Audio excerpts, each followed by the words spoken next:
Taste of Dragons Gaming Podcast. We eat sandwiches and play games. Taste of Dragons Gaming Podcast. A podcast for everyone's taste. Hello, everyone, and welcome to yet another episode of Taste of Dragons, the Toddcast, the video game podcast that all you last hopes for humanity listen to. This week, don't forget, the 21 Hands of Fury are riding out. The news is losing it. Our topic is destroying sandwiches. And our dragon this week is awesome in virtually every way, gaming researcher and VR pioneer, Brenda Laurel. And as always, I hate getting stuck outside in electric storms, Brian. And I'm pretty sure I'm playing with a full deck. Wait, maybe not. My name is Troy. Sometimes I skim through NPC dialogue, and I'm Manda. And I lost 7-0 to a child on the internet, so I left my stream up for 8 hours. My name's Hassel. And I totally watched King of Monsters and the amazement that which is Kong Skull Island after beating Bowser's Fury last week. My name's Joe. Hey, guys. Hey. And you might have heard Hassel in that intro instead of Lewis. He couldn't make it again this week, so Hassel has jumped in for us. Thank you again for jumping in this week, Hassel. No problem. Very glad to be here, guys. Thank you. There's some stories going on in those intros. Yeah, my goodness. We all had crazy weeks. What's King of Fighters? What did you say? King of Monsters? You probably said Monsters. What is that? That is the Godzilla movie that came out last year with King Ghidorah and Rodan. The first time Rodan's ever looked cool in a movie, and it had Mothra, My Love and Life in it. Yes, that was pretty good. I enjoyed that movie. Yeah. That's where they alluded to Kong at the end, right? Of Skull Island. And at the end of Kong Skull Island, they alluded to Monarch and Godzilla, which was dope. And this year, it all culminates on HBO Max, I think in May, right? Yes. Yeah. And then Matthew Broderick showed up at the very end and was like, I'm here to talk to you about the Avengers Initiative. But he said it really slow. Yeah. Oh, wait, you said Matthew Broderick, not Matthew McConaughey. And I'm here to talk to you. It's a 5-minute end scene because he's just taking that long. It's just the second half of the film. It really is, yeah. That's what I like about giant monsters. Damn it, Matthew, go away. You're creepy no matter what. He's like, all right. All right. You know what? Let's get into our games this week. What are you playing? And this week, you know what? I'll start us off. This week, I played the Outriders demo, that game that Square Enix is coming out with that's supposed to be like a Destiny-like. It is okay. It was about... That space you took before saying okay is everything. Yeah. You get to play the first couple of story missions. You get to play, I think, 4 side missions. You get to go up to level 7 and world rank 5, which is just another term for enemies get harder. That's all it is. It was pretty good. I don't anticipate this being Destiny level like big. I anticipate this being more like the Division type big, where it's not going to fade away like Anthem and Avengers, but it's not going to go away completely. Like, the story is actually pretty good. I did like it a lot. Basically, you guys are the last hope of humanity. The Earth is going down, and so they send away, I think, 2 ships to try to colonize the stars. One of the ships gets blown up by the Riders, and your ship is the one that actually makes it. So you're actually the last hope for humanity. You arrive on a planet, and everything seems to be fine. And then as you're going about, one of the evil politicians or whatever, he's just like, all right, we got to send everybody down now. And you guys are like, no, we haven't done our surveying yet. And the dude's just like, no, we got to do it now. Even though there's all the time in the world. You guys have been traveling for like hundreds of years in suspended animation, but no, we got to do it now. Why are we suddenly in a rush? Brian, did you just watch Interstellar this week and you thought you were playing a game? He watched Interstellar and he held the controller. Damn it. Got it. Okay. It's Matthew McConaughey's back. He's back. Damn it. It was actually Matthew McConaughey from Interstellar playing Mass Effect Andromeda. Damn it. Gotcha. Okay. Cool. I would watch that. Get out of here, Matthew. We're busy. But yeah, so of course they start sending ships down, but then you realize that there's electric storms that completely either disintegrate people or give them superpowers. Of which Ooh. superpowers, there's only literally like 100 people that have gotten them. And meanwhile, the rest of them have been vaporized. Ooh. Yeah, it's not great. It's not great. So the game picks up there. I don't want to give away too much because the demo actually does have a pretty good reveal of what happens after that. So, but you get to make your own character. You know, you have a character creator. There's a bunch of different preset heads, but you get to choose all the colors of all your makeup, of all your hair, all that. Do you have a favorite preset head? So the one I chose, I thought I liked a lot before. Oh no! What happened? What happened? And then in cutscenes, there was something that was bothering me. And then I realized what it was towards the end of the demo. My character looks like a female Post Malone. And I don't think there's anything sounds wrong with that. Awesome. I don't know Wait, how to what? deal with that, though. I don't know. I don't think there's anything great. wrong with that. It's just weird. That sounds great. Do they have black hair in the character creator? Yeah. You can put your hair to almost any color. Were you the most cool? No, I meant do they have African American hairstyles in the character creator? I believe so. Yes. I believe Okay. so. I believe so. They're getting better with that. They are. They are. Slowly, but they're getting there. They are. But yeah, so that was my game, Outriders demo. The actual game comes out April 1st. So yeah, go play it. The demo's free. You can play, like I said, the first 7 levels. Is So it it's PC, console, Cool. or? everything? And you can Everything? also do Nice. crossplay as well. Whoa. that's amazing. Oh, definitely. Yeah. We should do that. Must be a friend zone, maybe. Yeah. Oh, Maybe. yeah. All right, that was my game, Outriders demo. And then what about you, Joe? What did you play this week? I had the awesome fun of beating Kaiju Bowser in Bowser's Fury, the Super Mario World 3D Land or 3D World Yeah. game that came out for the Switch that was re-released. It's phenomenal. Everything about Bowser's Fury was wonderful. It was worth all the time invested, and I now need to make Bowser Jr.'s art. I need to have his art on my What walls. do you mean? Why? What? Just in general? Like art of Bowser Jr. Or does he make specific art in the game? He that makes you want? art in the game. Like that's what? amazing. What does he make? His art is the most it's ridiculous looking, and it's all very aggressive. It's like you took a dry paintbrush and you aggressively drew Bowser and the gag, I don't know if I want to say what happens at the end of the game. Okay, I'm not going to say it this week. I'll say what happens in another week. When I make a piece of his artwork, I will tell you guys about the part of the Okay. game where the artwork's from.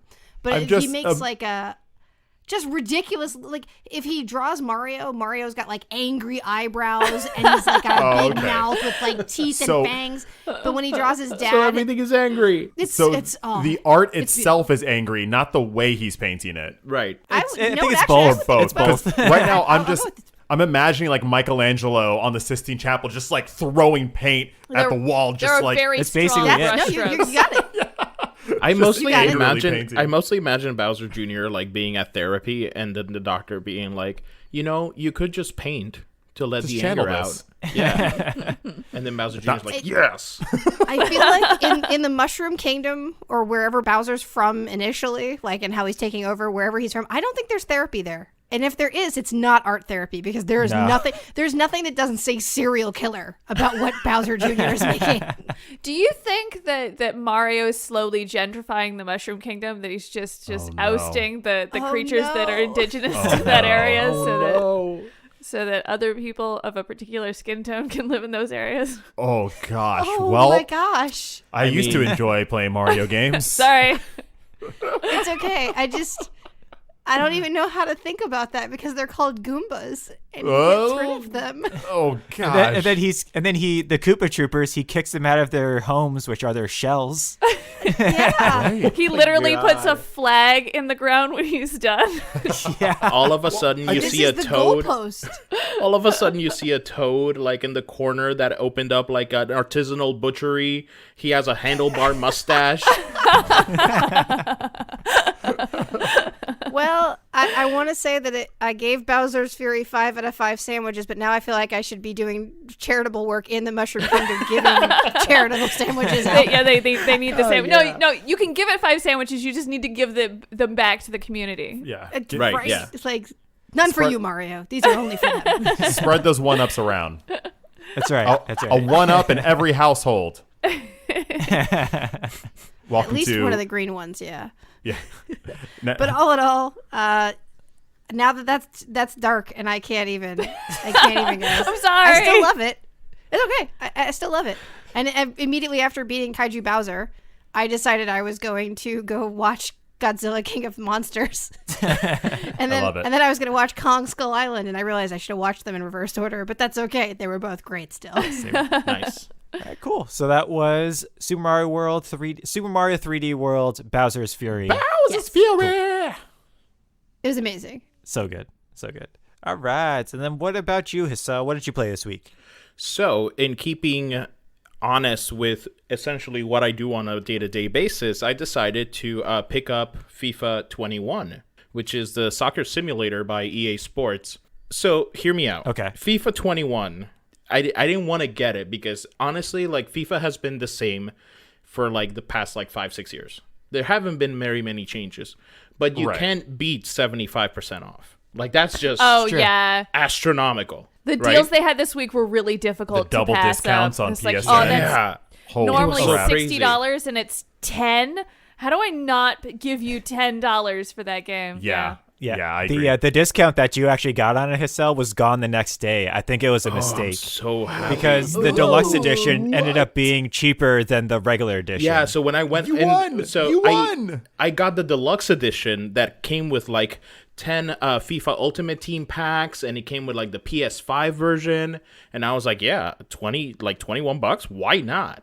And then I looked at the regular standard edition, and the standard edition was $23, and I was like, why is the deluxe edition $21? I think you beat FIFA. I might he have, did. guys. I think I beat just the PlayStation 5. Yeah. I think just generally. No, You just but, won. So a couple of things right off the bat, like the PS5 version actually does a good job of immersing you into like these soccer stadiums. So like the ambiance and everything is fantastic. Like it's so good. Load times, they do not exist. Like as soon as you hit like yeah, I want to play this game, you're immediately into the game. Nice. Here's the thing though, like I've been wanting to get into FIFA Ultimate Team, like, and just for those of you that don't know, FIFA Ultimate Team is essentially you get to build your own team with your own players online, and you get to use that team to compete. And I was like, this is the perfect time for me to get into it. I got 10 free packs from this deluxe edition. Why not? I'm going to get some pretty good players. Let's do it. Yeah. I have no idea how to put those players on my team. I am still playing with a team of scrubs. Like it's so bad. Before you actually get into like leagues and stuff like that, they tell you it's like, oh, you're gonna play like a handful of games to figure out what your experience level is. And I'm pretty good at FIFA. I've got beaten 7-0. I got beat 5-1, 4-0, and 5-0. Like back to back to back. And the only goal I scored was because the kid felt bad for me, turned around and scored on himself. Like it made me so angry. But yeah, it just seems so right. I mean, that's perfect. Yeah, I think overall it's, I need a little more time on it. The creative player is still fantastic. They have like over 40 like goal celebrations that you can pick from. They have like over 40 like different running styles. Like you can literally pick a T-Rex running style where your arms are just T-Rex. That's fun. That's amazing. Yeah, it's pretty fantastic. And so far I'm liking it. I still need to give it another week or so though. But yeah, that's FIFA 21. Nice. And then one final question: is there a Naruto run in there? There is Their arms are Question. straight Good back. question. There is Ah, not, but boo. there is one where your arms are straight at your side, so they're not far back, but they're just straight down the side. And I have Just like no a idea. pencil running around kicking a ball. I have no idea who runs like that, but I'm like, hey, listen, somebody had to do the motion capture for that. There's a guy that wrestles with his hands in his pockets. It's probably that guy. True. Yeah. I just learned about him the Same other dude. day. I'm Yeah. still enamored. He's very That's funny. insane. Nice. So that was FIFA 21. And then what about you, Amanda? What did you play this week? This week I played Don't Forget Me on our Twitch stream. So on Sunday we play indie games. And we actually got contacted by this developer, Moon Pirates. And they were like, hey, if you're looking for a game to play, you should check out our game. And it was really cool. It's a point-and-click adventure game set in a post-apocalyptic future. But the thing that really drew me in is they have a Twitch integration. So we got to play with our Twitch chat. So that was a lot of fun. It was perfect right off the bat. We didn't have any problems setting it up. I didn't misread the instructions and then have to set it up 3 times only to realize that it was correct the first time and it was totally my error and not because the game is in demo. That didn't happen. But the Twitch integration was cool. Basically, it lets you vote on dialogue choices like it's a regular point and click, but like whenever the dialogue comes up, people get to choose. And it was great to see which of our Twitch viewers are like there to see the game beat and which of our Twitch viewers are just there to sow chaos. Because it was, if there were 3 options, no one ever picked the middle option. It was always like, this is the best option, and then there'd be people who would like, burn it to the ground. Tell her I she's feel like dumb. it's a 50-50 divide between our It was very close. Yeah.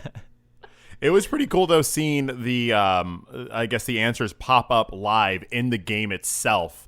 It felt like a really cool integration. I haven't really played a game that's done that before. I know there are a few out there, but Yeah. I think it's a great idea. Oh yeah, I love the Twitch integrated games. The Twitch integrated games are the future, but they are definitely a niche that are a lot of fun to play on stream. Yeah, I'd be cool. It would be cool to see more of them moving forward, especially because Twitch is such a big platform for gaming right now. Yeah. And the best part is after we were done, we reached out to the developer to be like, hey, this is what we liked. And they watched our streams. They were like, hey, thank you for your feedback. And they said that we were good. They probably just said that because we said nice things, but it was still nice to hear. I then remembered that I gave one of the characters a really dumb voice. Oh, they did comment on Troy's voice. They were like, oh, it was fun voice for that character. And Troy's voice was like, oh, I was like, oh, really? We are coming to the next chapter. I was like this snarky villain. I don't know if that's what they were envisioning when they made that character, but there we go. That's how you know they actually did listen to it. Yes. They didn't just give you generic feedback. They actually listened to it, and they're like, oh. No, really? Do you think those developers are now sitting around the table going, maybe that is the voice? Is this the direction we're going in? Is this what we're doing? If we play the final game and he sounds like that, then that we just won at life. That's like That's the it. best That'd thing. be Oh perfect. my gosh. That's awesome. So that was Don't Forget Me, right? Yes, don't forget me. you forget about me. Don't. No. Don't. Well, what about you, Troy? What did you play this week? I played Hand of Fate 2, made by Defiant Development. This is a tabletop, role-playing, card-collecting, narrative-driven action combat game. If that sounds confusing... That's a lot. That's a lot of words. That is a lot. If this sounds confusing, I promise it all works. Go online, watch a trailer. But I want to paint a picture for you all. Okay, imagine you're in a dusky little caravan, all right? You're moving through a forest. There's dank lighting, a couple of candles here and there, and a beautiful oaken tables in front of you. Across from you is this gentleman whose face and is covered with a hood and a mask, just beady eyes, and he's calling himself the dealer. And he asks, would you like to play a game? No, this is not some type of soft fanfic or anything. This is just straight up what this game is. He then gives you these cards and lays them out in front of you. And you have a little token that represents your stealth. And when your figure goes on that card, it flips over and then an action takes place. It could be something like you're in a city and a child comes and steals your coins and you have to run after them. Or it could be that you get ambushed by thieves. In any case, you then get to kind of D&D your way through an actual adventure story. It's like a choose your own adventure book meets like an actual like 3D video game, because sometimes you get transported into the cards and then you have a battle and you transport out, or you get transported in and then you do like a puzzle and then you come back out. But then the pieces between those battles are choose your own adventure. So it's like, dialogue choice 1 through 3. Do you go down the path? Do you wait here? Do you stab the guy? That kind of thing. It's almost like I could also say like a text adventure is also kind of thrown in the mix there, because a lot of it is either text or narratively told to you. And while that all sounds wild, it'll make a lot more sense if you watch us stream it or something like that. but I really want to key in on my favorite part of this game, which is the freaking narrator. And this is probably one of the reasons why this game reminds me of like if you want to play Dungeons and Dragons but you don't have a crew, it's just you. This is like one of the closest things to solo D&D I found, because that DM is so mean to you. He is so snarky. You pick that card a lot, don't you? Yeah. Sometimes I like to build my own deck, so I'll draw a card that'll benefit me. And if I pick it too much, he will say things like that, man. He's just like, I see you really like that card. Fat chance it'll help you. I'm like, what? What? Come on. Leave me alone. What are you doing? Really regretting that choice, aren't you? Yeah, if you go left, he'll be like, ooh, I would have done something different there. I'm like, this isn't your game. And he's just a character in the game, just kind of actively programmed to just make fun of you and all of your choices. When you started this and you're like, let me paint you a picture, all I could think of was Bowser Jr.'s picture. Me too. Angrily drawn. Yeah, that's what I was like, oh my God, my brain went to somewhere I think completely different than what you wanted to. It's a painting of Troy with angry eyebrows. Yeah. And they're bushy too. Oh, Right. yeah. Oh, yeah. This Hand of Fate was one of my favorite games of this year, and I'll go ahead and say that Hand of Fate and Hand of Fate 2 are one of my favorite franchises, period. It's almost impossible to explain how it works. Just go try it, buy it, watch it, whatever, because it's one of the most unique, satisfying games out there on the market right now. Hand of Fate 2. Check it out. Nice. I like your little sound effects there. I had to find a way out, so You did. I onomatopoeia'd my way out of that. Very nice. All right, so that'll do it for our games. Now it brings us to our news segments. News.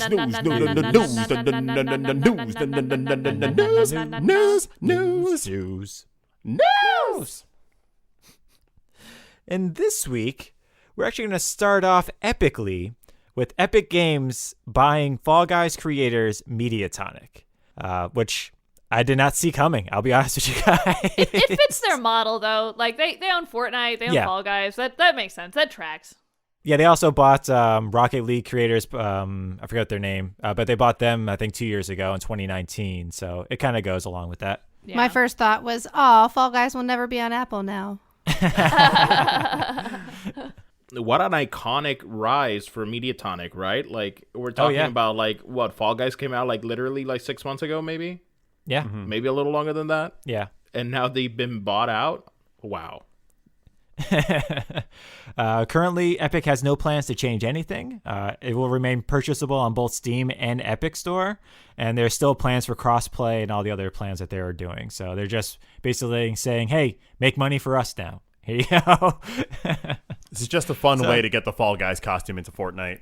Exactly, right? Yeah. Oh man, the 6-foot bean. Yes. Oh my God. Oh, scary. Your hitbox would be so big. It would only be fair for you to waddle around and just be unbelievably just wobbly the entire Hard to time. control. You can fall so easily. You Yes. can't shoot anyone. You just hug them. Yeah. Do you guys think? Oh my gosh, you don't hold a gun, you just hold them. Do you guys think that this is gonna mean Mediatonic's game is Fall Guys is gonna be taken off of the PlayStation servers for multimedia? They're gonna leave them up. No, they're they'll going to leave say it no up. to that money. Yeah. No, I don't think so at all. And then speaking of Epic, holy damn, did the Pokemon Company come out swinging with their Pokemon 25th anniversary announcements. But I do want to know what you guys think about Pokemon Legends Arceus. That trailer was amazing. I'm very excited for what that game could be. An open world Pokemon game where the Pokemon, it looks like they actually fight each other instead of kind of animate without moving. Yeah. I'm a little bummed. It looks like you have two characters to choose from rather than having a customizable character. And having had the last few Pokemon be customizable, it's like, let me change my character. It's pretty early in development. I have to imagine they'll just port over a lot of the customizable features from previous games. Yeah. That'd be great. I was beyond excited when I saw how you actually have to throw a Pokeball at them. I was like, Yeah. yes. Like 'Cause in the I wild. I love that aspect of the games that we never get to play. It's so interesting. I love it. I Yeah, love it reminded me. I mean, in the last game, Pokemon Sword and Shield, you had those big open world areas where the Pokemon were just kind of free form roaming around, and if you ran into one, you would fight them. So it just seemed like they're taking that technology and just bumping it to the next level.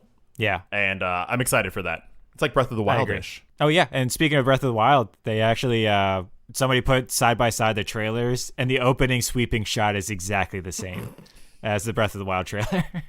Is this going to be the first Pokemon game that doesn't come out in a duo? It's just a one game. I mean, Ooh. besides like Pokemon Pocket or whatever those like niche side things first are, main yeah, game. yeah, then yeah. I think so. Yeah. Yeah, I was about to say Let's Go Pikachu, but there was Let's Go Eevee. Yeah. Right. Yep. But there was the Pikachu Speak one, and there was Pokemon Snap as well. Those are all Yeah. ones. Oh, yeah. Yeah, Pokemon but Snap. they're Yeah, not Pokemon like Snap. the Side same. side games. Yeah. Fair enough. Yeah, I think it's interesting. I liked it a lot, and the rest of the stuff they announced with the Sinnoh region was being redone. Oh yeah, the additions to Pokemon Go were fun, and Yeah. I really, if you want a massively amazing trip down memory lane, the opening 7 minutes Oh of it, my gosh. I had My forgotten goodness. how much of my life I had spent playing so many Pokemon things, Manda or how many too. Pokemon games I played, how many little random weird things they created that I had. Yeah. I loved that Pikachu step meter thing. Yes, Like it had pinball loved on that it. thing. You played pinball with was. him. Yeah. Yeah. Like I could not believe how many fun things when they pointed out how much of my life has been spent with Pokemon. When we started Like, watching that, I love it. Amanda's like, oh, I played a couple of them here and there, but like every 30 seconds you were like, Oh, I had that. I watched that. Oh, and I watched that Yeah. one too. Oh, and I had that. And I was like, but in my mind, I was like, oh, no, I played like the first one that I didn't play again for a really long time, and that was a lie. That was a lie I was telling myself in my own head. I was like, oh no, I played them for a long time. that was the best part of the experience for me was that recap of all Pokemon history. Yeah. Agreed. And it was well done, 8-bit sound and all. Oh. Yeah. Yeah, it was awesome. When I got the text from you guys saying that the Pokemon presentation was coming or that it was live, I went, oh yeah, Post Malone. So I immediately logged on thinking it was the Post Malone thing, and I went, oh no, wait, this is even more exciting. Games. But where's Post Malone? Where's Post Malone? Well, I'll tell you where Post Malone was, because they had their 25th anniversary concert the next day, which was Saturday, with Post Malone, or Poke Malone, if you will.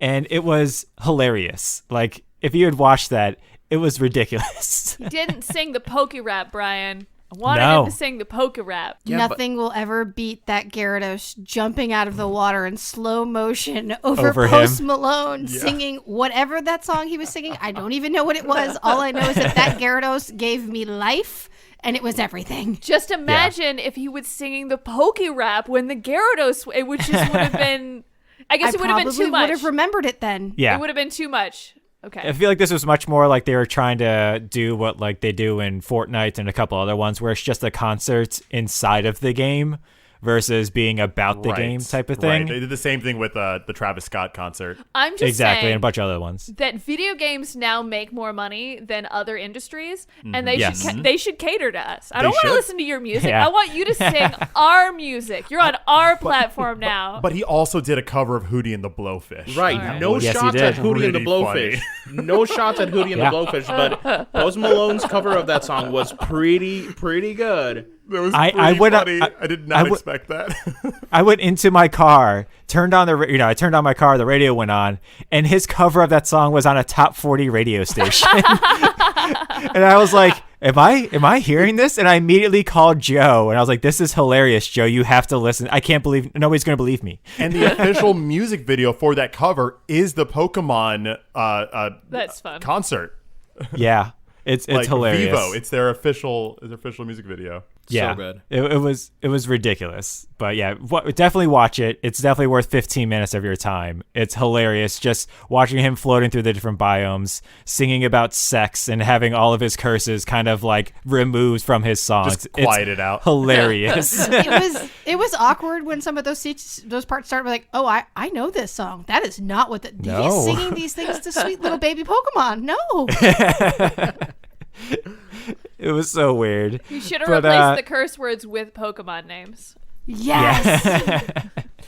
And I want a Pikachu in the Charizard. I don't know. What? You can go blank. I don't know what that means. I'm just saying. That sounds like you got really into that. Yeah. Sounds like a. All right, I'm gonna opt out of this. I think we should stop. Yeah, I think we we should should stop. This is done now. Yeah. This riff. Yep. We're done. Pika Pika out. And then Snoop Dogg decided to dip his toe into the streaming world this week, and things did not go well, right, Hassel? Not at all. I mean, listen, I lost 7-0 this week to probably an 11-year-old in FIFA. Snoop Dogg went down 14-0 in the first 15 minutes of a Madden NFL 21 game while he was on his Twitch stream. After the second touchdown, he said, F this S, and then decided to just slam his controller, remove his headset, and then just walked away from his setup, leaving the stream on for the next 8 hours. What? Until someone had to come in and just like shut it down. That's the best thing I've heard on Twitch Oh my god, it's in so a while. good. He just left. And I'm sure he got more and more viewers. He did. You are completely correct. He got a lot of viewers and people just listening to his sweet R&B playing in the background, and like the chat was keeping itself busy, and lots of people were just like, I guess he should probably have some mods that would have been able to help him out with this, but we're just gonna wait and see if he comes back. Because then you are just waiting for the moment that he does come back, right? You Yeah. are anticipating it. The anticipation of is he coming back now? Is it now? He's a Is genius. it now? He's a genius. It's so funny. And then finally, also losing it, PlayStation will no longer be selling or renting movies and TV shows through the PlayStation Store beginning August 31st of this year, which is not surprising. There's just so many other places to get films. Yes. That Oh, yeah. was the main way that I did rent films. It was through the PlayStation Store because it was just the easiest. We also just liked giving money to Sony versus some of the other companies. But Yeah. But yeah, I'm not going to be hurt by this in any way. Yeah. I'm not Yeah, going to be want for any music or movies. Besides you guys, I think I only knew one other person who did that, and Yeah. Right. it was just it's just not, especially nowadays, but there are so many streaming services now. It's almost everything's on there. All right, so that'll do it for our news segment. Now it brings us to my favorite segment, which is Turn Up for What. Turn it for what? And this week is with Joe from Katsusando. Welcome, Mario fans, to another pipe-plunging, coin-grabbing, goalpost-scoring Mamma Mia of a week in Animal Crossing. March 1st brought with it the super spectacular items to celebrate Mario's 35th anniversary. Located in your Nook shopping app, you can buy up to 5 items a day to start your Mario-fication of your islands. You can adorn your islands with coin blocks, mushrooms, fire flowers, and many other classic Mario set pieces. You can also purchase the stashes and style of your favorite Mario character, as long as your favorite Mario characters are Mario, Luigi, Peach, and Wario. Sorry, Waluigi fans out there. Not only is he snubbed in Smash Brothers, he clearly isn't appreciated here either. But to help chill the burn of no Waluigi, you can celebrate Pie Day until March 14th by ordering the sweet pastry from the Nook app. And don't forget to check throughout the month, and keep checking the Nook app. For the seasonal items, they do change daily. And that's your slice of Animal Crossing life. This is Joe from Katsusando, signing off and reminding you to look up for the shooting stars, watch your step to avoid pitfalls, and always, always save your rusted parts. Back to you, Dragons. Turn it for what? All right, thank you so much, Joe. And now, here's our little halftime ad break. If you are listening to this podcast and you have any questions, comments, or sandwich suggestions, head on over to our Instagram page at Taste of Dragons and tell us all of your thoughts. But don't just follow us there. If you're looking to get more involved in the indie game community, follow us on Twitter at Taste of Dragons as well.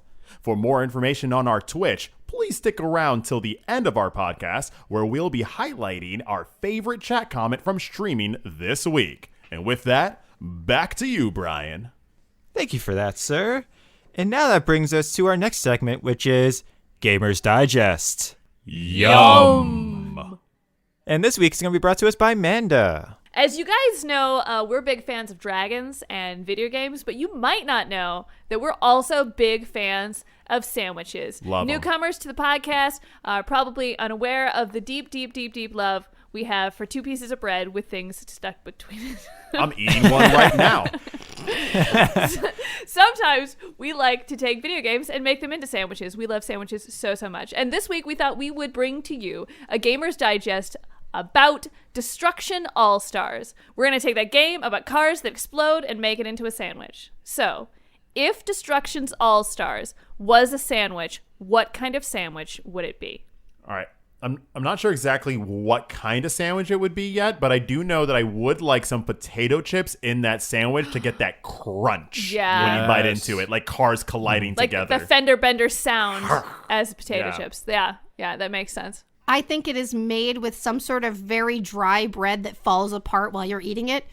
So like the chips are actually like going to help keep everything secure on the inside of it. Like your bread is like rye bread, something that's like been toasted so much that it's just like as you crunch into it, it starts to crackle and break. Oh, like the right. game. The crumbles all Yeah. come down into your beard. We all relate to that, right? So it's like just, a little just me and Hassel? It's a little overproved, you know. Sorry, I've been watching a lot of British Bake Off, so like I'm going to say if there are 8 ingredients in this sandwich, that a few of them are always missing. Every time you order it, like it comes out with slightly less ingredients than was supposed to be in there. So like if you were supposed to have like a team of 8 ingredients, then, 4 of them might drop before the sandwich starts. Like, no mushrooms? No mushrooms? I thought there were mushrooms on this. Let me I look thought again. there was sriracha aioli on here. Yeah. Why is there this no? sriracha? I The mean, menu okay. says that, okay. Okay, so But wait, does that happen because the waiter's bringing you the sandwich and like he's like stumbling as he's doing it, so like all Yeah. these toppings are like falling out? It's actually a fall guy bringing you your sandwich.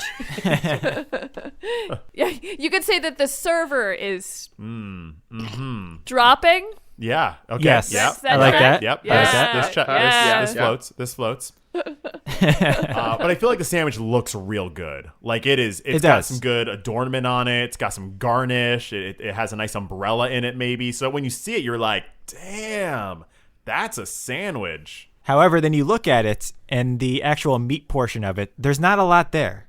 You're like, I thought this was going to come with a lot more meat than it is actually inside. What it is, it's positioned so it looks like a whole sandwich, and then when you rotate the plate, it just shows that it's only like half a sandwich there. Yeah. What if You're like, it's- oh, you got me. You got me. What if it's a sandwich of like made of like chicken tenders, but they're over breaded, so you're just getting a lot of bread and not a lot of chicken? That sounds great, actually. That does sound great. Well, actually, I think that's pretty factual because, like, the characters in those games are fantastic. I feel like the ingredients taste great. Like, the ingredients are there to make a really great sandwich. It's so hard to eat it. It's just so just falling all over the place. I feel like there's a bouncer outside that only lets certain people in. Like, you don't know who they are. It's just that he just randomly allows certain people in because it's a PlayStation 5 exclusive. So not everybody can play this game. Oh, so you're saying Yeah. this place is bougie. It's bougie. You're saying Yes. that it's a bougie artisanal place, and they only give you half a sandwich because that's what they meant to do. Right. It's It's our fine fault for dining, ordering y'all. the sandwich. Yes, yes. Yeah, it's that kind of place where like the sandwich has a name, but you can't really pronounce it because a lot of like the letters aren't really said when you're saying the word. I will say the sandwich is free as well. Like that's they what I give was you that saying. sandwich for free. It feels like you went to this restaurant and maybe you're going to It's order not- something, it's but then not the a- manager came by and was like, "Hey, we're testing out this new sandwich. If you want to like give it a whirl." No, or, you know." no. It's not a sandwich. Excuse me. No. It's not a restaurant. It's a clubhouse. It's for our exclusive yacht club PlayStation clubhouse, and this is just the food that's complimentary at the yacht house. Yes. it's fair. I like it. I like that a lot. Also, it explodes.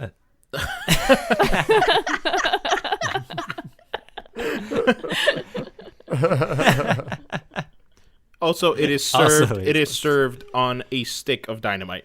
Enjoy. We keep saying we're gonna make these sandwiches. We should be careful what we say. Let me backtrack that. I should be careful what I say. Okay, so this sandwich looks amazing, right? Right. Does it look really good? Oh, Yeah. it's real Yeah. good. It's got some really quality ingredients Crisp. in it. Oh yeah. Yep. Right. Organically fed. Organically fed ingredients. However, The meat portion of it is not a lot. It's only on one half of the sandwich. When the server brings it out to you, they drop several ingredients. Yeah, so not all of those ingredients make it to the table. Right. Okay. Are we going to go with what kind of sandwich this is, or are we just going to go with the generic, like, this is just a really good-looking sandwich? I think we decided it was chicken tenders with potato chips on rye bread. Okay. I think it has sauerkraut on it too because it needs to be a little slippery. Ooh, you know what? What? Sauerkraut? No, the sauerkraut did it for me. I'd eat that. I think it's got sauerkraut because you've got your bread that's falling apart, like the game, and you've got your potato chips that are crunching and crashing, like the game, and then you have sauerkraut so that you're all slipping and sliding everywhere trying to figure out what's going on with why there's not enough meat in your chicken tenders, but the bread's like- so good, it tastes so good that you're like, I'm willing to put up with trying to take another bite. It does that thing when you eat the sandwich where you take the first bite and then everything slips out the back. Right. You're like, oh, damn it. Not It's everything. a sauerkraut. Not It's a everything. sauerkraut. Just a few pieces of it. And it's a And then you different gotta, like, piece pick it every up. bite. Your Yeah. hands get all dirty. You're like, all right, I guess I'll just try again. I don't But hey, it's free, so you keep coming back. You still order another exactly. one. Hey, you can't beat free. Hoping that the next one will be a little better. You know what? Maybe it is a little better. Hey, it tastes good. It's not Yeah. like the sandwich is bad. It's just every bite's like a mystery of what's not there. And it's free. What are you going to do, complain? Exactly. And I don't know we forget, aren't. it explodes. So, I mean, really, if you don't eat it, it's just going to explode.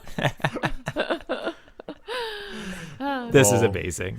All right. Well, thank you All right. all. Thank you. That was a great trip down that Gamers Digest. Yum. All right. Now that brings us to our Dragon of the Week. Adieu. It's the dragon of the week. Oh, it's so sleek. It's the dragon of the week. It'll make you freak. Dragon of the week. Dragon of the Week is a chance for us to shine a little light, show a little love to all of our gaming people out there, our corporations, anybody who even slightly helps with the gaming industry. We want to get into it. And this week, to celebrate Women's History Month, we're also going to be having another themed month where it's going to be all women developers or all women creators. So this week, Troy is going to be bringing it to us. That's right. Happy Women's History Month, y'all. March. Woo, woo, woo. What? Take that, suckers. I'm really looking forward to hearing about a bunch of different dragons this week or this month. And to kick it off, I'm going to be talking about Brenda Laurel, gaming researcher, academic, and virtual reality pioneer. So check it out. Brenda Laurel has been part of the gaming industry since the 70s. Wow. The 70s. That's like computers were just coming out. Like, we're really just kind of becoming popular then. That's at least 80 years ago. It's, maybe. She not only pioneered the field of technology and virtual reality, but she also helped prove to the world that, yes, girls like playing video games. She proved it, and I'll tell you how. In 1976, at the age of 26, Brenda had gotten her master's in fine arts in acting and directing when a friend of hers was like, yo, check this out. My school has computers and like a bunch of them in a lab. And she went over there and fell in love with just computers in general. And her friend that brought her over ended up starting a games company called Cybervision. And they were like, hey, Brenda, you're actually really talented at storytelling and you're really good with computers. Would you like to be one of our designers? And right off the bat, Brenda jumped into the games industry and, in her words, never looked back. Flash forward 3 years, so 1979, Brenda was ready for a newer gig, a bigger gig to better suit her growing skills. She moved from Ohio to California, love, where she accepted a position with a little company called Atari. Whoa. There, she worked as a software specialist and then became the manager of the home computer division of software strategy and marketing. This is important because software strategy and marketing is a really big proponent of her career and the advancements she made in the gaming industry. She notes, though, that being the only woman on her floor at Atari was interesting, as the women's restroom at that time had already been turned into a smoking lounge because there were no women. There were just no women. What? Yeah, she was like, I need it. Wow. I'm going to need this. And they're like, oh, right. Let me put this out. Ridiculous. Someone had to start, right? Yeah. While working at Atari, she kept having these questions, these kind of larger, long scope questions, like, what are games actually? Like, this is the 70s and early 80s, so she's really like trying to dive into what this medium can make. So she asked questions like, what are games? What is interactivity? And how can we make games more intelligent? Over the next 7 years, after tons of research, doing amazing, intensive research, she answered a lot of those questions. Those answers ended up landing her consulting gigs with companies like LucasArts, Sony Pictures, and many more. In 1992, she started working in the field of virtual reality on a project that was backed by the co-founder of Microsoft themselves. This is the early 90s. Wow. Yeah. And virtual reality in the 90s. At that time, virtual reality was much more like put on this thing and kind of like look around the Grand Canyon and be like, Ooh. cool.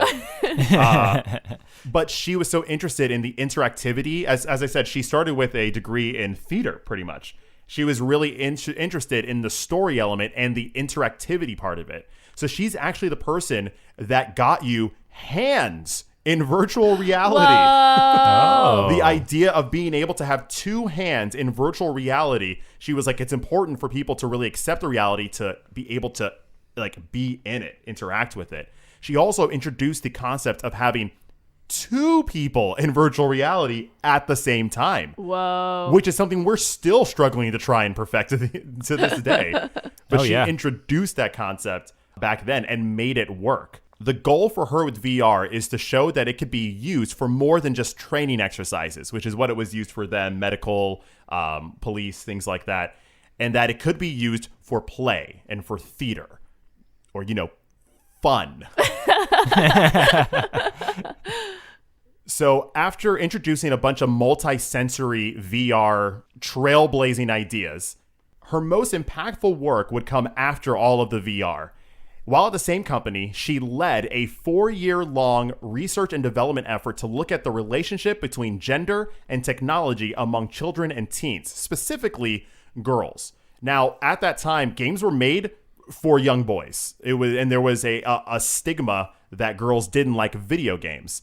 I mean, a lot of the games back then were pretty much centered on like violence and competition, and that's where the money was. And so, yeah, a lot of girls did not connect with that, and so they did not play it. But the powers that be just deemed that girls don't play video games. She was like, no, girls do play video games, just not your video games. But she couldn't just say that. She had to back it up with research. So she went and did a 4-year-long research development that included interviewing over 1,000 girls from over 8 cities, asking them about their hobbies, their insecurities, what a day in their life is like. And all of this information led to the scientific conclusion that girls like playing video games. What? Wait a second. You know how sad that is? It's so sad that I guarantee if like a guy had said that, they'd be like, all right, we could probably believe that. But because she was a woman in the industry, she had to do 4 years of research in order to prove her points, I know. Today, 48% of gamers are women. See, yes. And also the diversity of what games or the variety of what games have become way more diverse in what you do in games. And I think it's all because of researchers and trailblazers like this. Yeah. This research led her to create her own company under the same parent company called Purple Moon, whose goal was to make games with content that girls would like without telling girls what they like. This was not like we're going to shove a bunch of stereotypical girl things into a game and then, sell it to it. This was her actually listening to those 1,000+ girls and then developing a variety of issues and games that would encompass what she discovered and learned. So this all came together for a series called the Rockett Series, which starred a young girl who was going through a bunch of different situations. For one situation, they kind of played like choose your own adventure games. And it was like, hey, you're in school and your best friend's like, hey, we're going to a party and so-and-so's going to be here and so-and-so can't make it. And you're like, why is so-and-so not there? Oh, they're going to a different party. And then like the mean girls show up and they're like, yeah, we're going to a better party. Enjoy your party. But then it would branch out and you could actually decide how you want to answer those mean girls. Do you be mean back? Are you unsure? Are you confident? And that's where it kind of blossomed into this kind of role-playing situational puzzle type game, which sounds brilliant for the 90s. Oh yeah, that sounds like just a visual novel. which is awesome. Visual novels are great. I would like to actually get my hands on this to see how much of it. I watched a couple of videos, but I would love to see like exactly what the bones were of this game were. That also Yeah. sounds like dialogue options that are in our shooty murder games now. Just saying. And then it are. came in because it realized that, hey, boys like doing that as well. She did come across a couple forms of criticism launched against the series. One was from male gamers who thought that her games weren't fun. And secondly, by certain sections of feminism who believed that the games enforce harmful female stereotypes. Oh. Brenda's answer to the male-focused developers was pretty easy. It was like, hey, would you rather not make billions of dollars selling games to girls? So that was pretty much shut down very quickly. But her answer to the second criticism was just look at the research.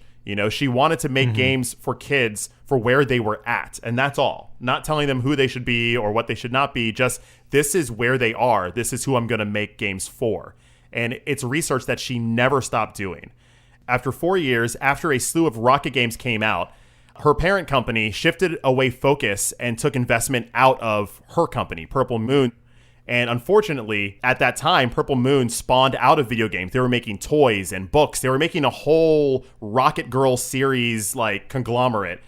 But without the investor support, however, Mattel, yes, Barbie's Mattel swooped in, bought her company out, and instantly shut it down. Oh. Wow. Because I guess they didn't like the idea of girls not being Barbies. No, yeah, taking girls away from their market. Or, showing girls that there are alternatives. Oh, and you know what? Because Barbie video games were so good, they didn't need the help in the research. Or like they started making rocket toys and things like that. Yeah. So I don't know if they were just like, oh, like this rocket toy has, only has one set of clothes or something. But like they just shut it down. It was kind of unfortunate way for it to go down.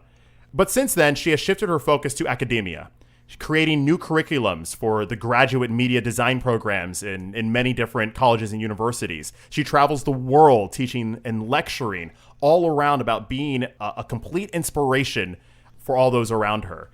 Please, please, please look her up when you can. Brenda Laurel, she has a slew of TED Talks that are both very straightforward and very, very educational. I've listened to about 3 of them, and already I feel like I know so much more about that time frame for what it was to be a woman developer, and also the disparities of being a girl gamer that are still happening today. She's part of a great collaborative for women indies where they all come together to pretty much talk to the new female independent game developers to show them, hey, this is what we did. Now, here, we're going to give this all to you. You all are the future. Run with it. And that gives me the most hope and makes me so happy for where games can go in the future.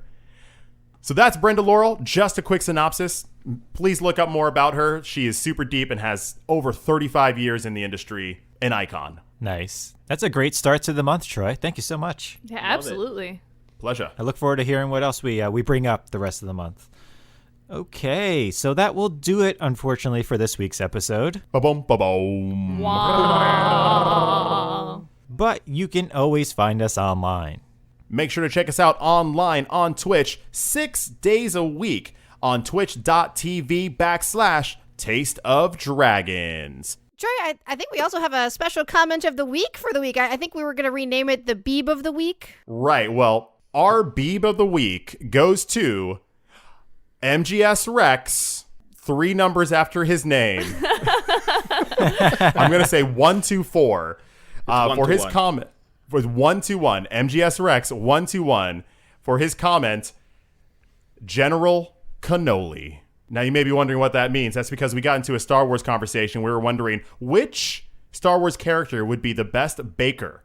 And MGS Rex, also known as Hassel from this podcast, said that General Grievous would be the best baker with all of his arms. And I think that's the most brilliant answer that I've heard to that question. Absolutely. I mean, thank you guys so much. Yeah. It is an honor and a privilege to receive this award.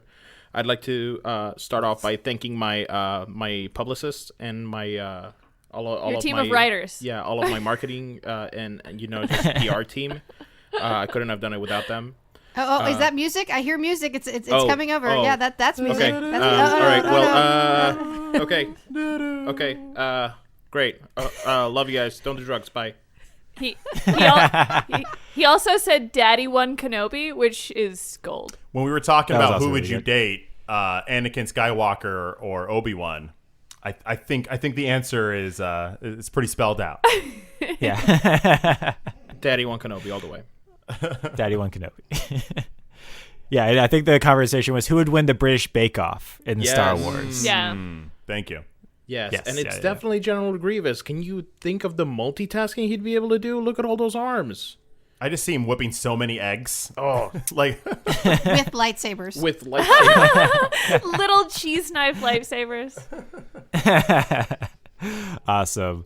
All right, so as always, my name is Brian, my name is Troy. Amanda. my name's Hassel. And I'm Joe. and we are The Taste of Dragons. Have a great week, everyone. Who wants to bake? Bye. I'm gonna go watch Oh more man, I British totally Bake want Off. to bake. I want to make a brookie. General Oh, Cannoli. I just want to do the icing for a cake. Do you think Grievous can taste the food? Taste of Dragons Gaming Podcast, a podcast for everyone's taste.